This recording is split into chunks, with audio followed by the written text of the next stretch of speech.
I'm Rick Henderson, your home chef for Lower Blood Pressure Foods. And today we're going to make a basic omelet with tomato and Italian seasoning. So the first thing you want to do is get a nice clean pan. Of course, you always want to use a clean pan, not a dirty one.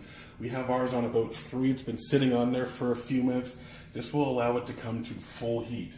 Grab your pat of butter. Do not use non-stick when you have these nice kind of pans because they will just ruin it. And it also voids any kind of manufacturer warranty, okay? Grab our eggs. There's 1. There's 2. Make sure there's no eggshell in there. And you're just gonna give it a light whisk. You're not gonna add any milk. And then in it goes. Now, you could use a higher heat. I like to use a little bit of a lower heat because what that does, it allows me as the egg person to control how fast this cooks and what is happening while it's cooking. Once you see it starting to firm up in the bottom, you want to pull your omelet away and let the moisture go underneath, okay?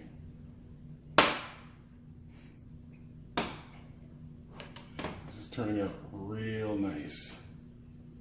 Now how long you let it cook now depends on how you like your eggs. If you like your omelet runny, then you're going to start adding in your ingredients right away. If you like your eggs a little bit firmer, then we're just going to let it cook for a little bit longer. You see it's still a little bit wet, so we still got a ways to go.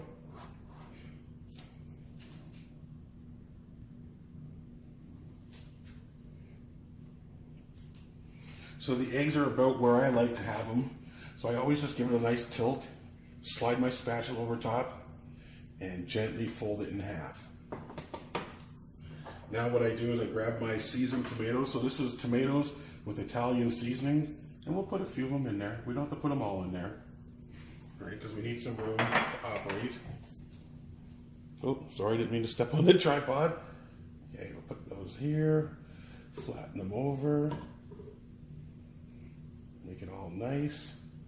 Sometimes they're stubborn and they won't turn over, but that's okay. We'll force them to turn over.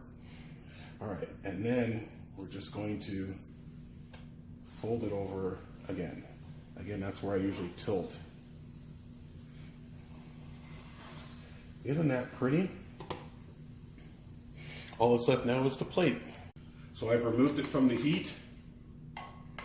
I got my tomatoes, sorry camera, but I'm right-handed. Ta-da! To really be fancy, you can cut it open and let them see inside their omelet.